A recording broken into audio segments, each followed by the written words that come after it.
Hallo und herzlich willkommen zu einem neuen Review. Heute zeige ich dir mal die R4 iGold 3DS von r4ids.cn, auch bekannt als R4 iGold 3DS RTS oder R4 iGold 3DS RTS 6.1. Und zwar ist das eines der wenigen Module, die offiziell von Wood unterstützt werden, vom Yellow Wood Goblin, und damit die offizielle Wood Firmware unterstützen. Die hat, oder die zeichnet sich dadurch aus, dass sie einige Funktionen hat, die normale oder einige andere Flashkarten nicht haben und halt immer ziemlich gute Spielepatches bekommt und so weiter. Die Verpackung ist relativ dünn, nur das Nötigste, und neben der R4i ist auch ein MicroSD-Kartenlesegerät da drin. Das ist kein teurer.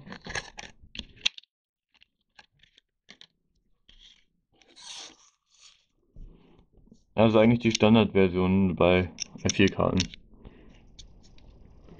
Das ist übrigens auch eines der wenigen R4-Module, das wirklich empfohlen ist, weil es halt wohl unterstützt und auch ziemlich viele Firmware-Updates bekommt, beziehungsweise da ziemlich zuverlässig ist.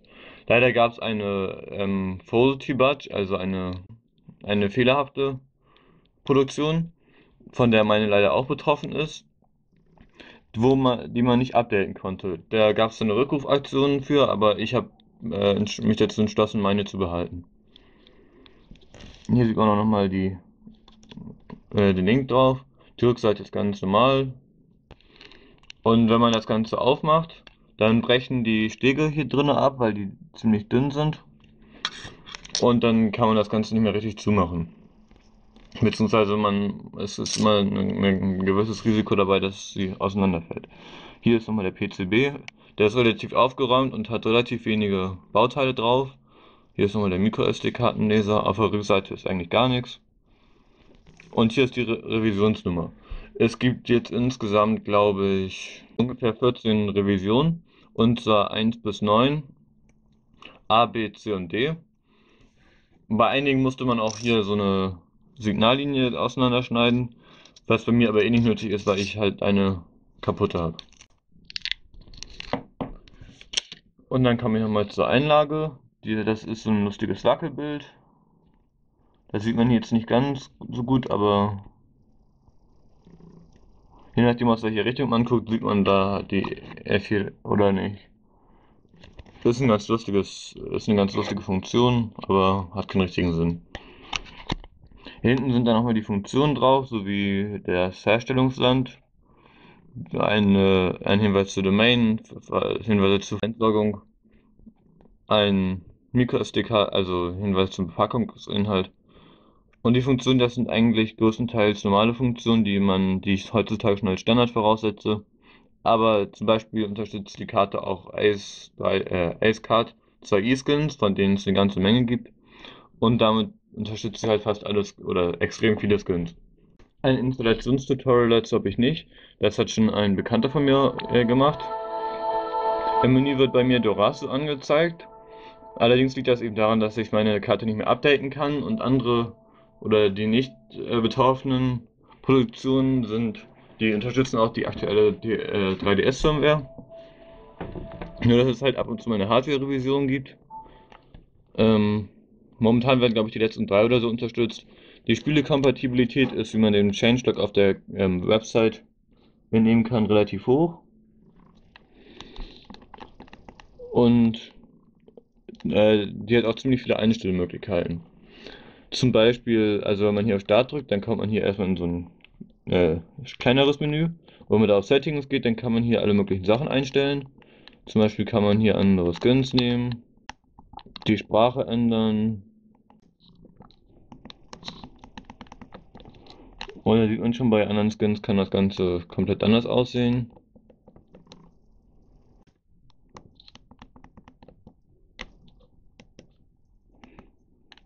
Hier kann man halt fast alles einstellen. Auch interessant ist die ROM-Trim-Funktion, womit Spiele, die komplett sind, da werden dann unnötige Teile rausgeschnitten, automatisch auf dem DS. Dazu habe ich auch schon mal ein Video gemacht, wie man es am PC macht, Link in der Beschreibung. Und dann gibt es hier noch einen Hotkey, der ganz wichtig ist. Dazu zeige ich dir gleich nochmal was. Das hier.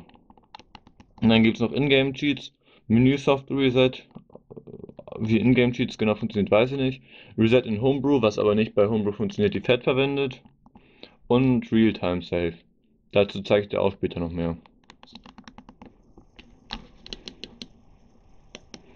Und dann gibt es ja halt noch eine relativ gute Unterstützung vom Slot 2.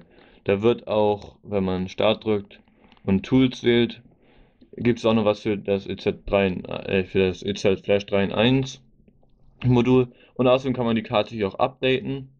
Per Wi-Fi. Ein Tutorial dazu habe ich auch schon mal gemacht. Link dazu auch in der Beschreibung. Und auch noch interessant ist 3DS-Setup. Und zwar gibt es hier die Möglichkeit, die für den 3DS vorzubereiten. Also für 3DS-modfähige Flashkarten, die zu installieren. Aber da ich auf einem DSi bin, macht das keinen richtigen Sinn. Unter Hilfe kann man auch immer die aktuelle Version sehen. Es gibt auch inzwischen relativ viele Flashkarten, die Word kopiert haben. Und dann, also FAT wird unterstützt, Nitro auch. Hier gibt es auch manchmal am oberen Bildschirm so eine komische Ecke, aber das soll mich nicht abhalten.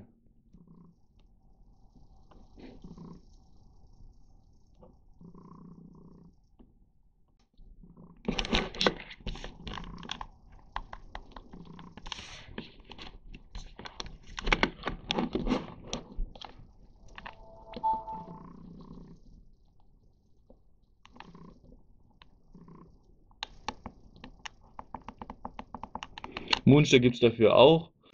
Da muss man die extra Anwendung nehmen. Und dann kommen wir nochmal zu einem Punkt, den ich noch ansprechen wollte.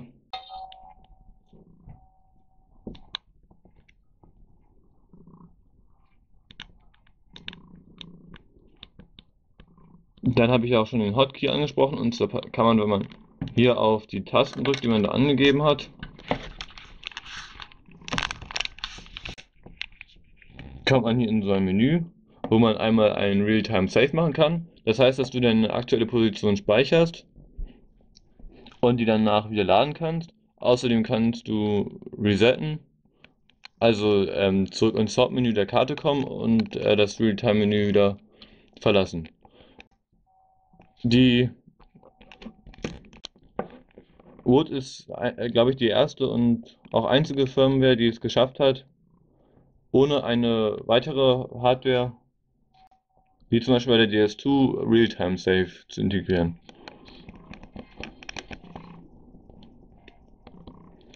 Das kann man jetzt mal sehen, wenn ich hier auf Load gehe.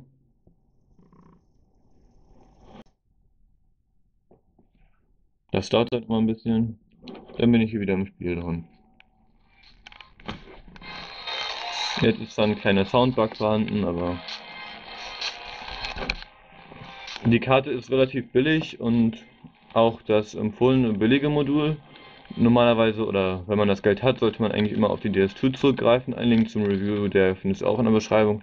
Aber ansonsten kann ich die Flashkarte eigentlich nur weiterempfehlen.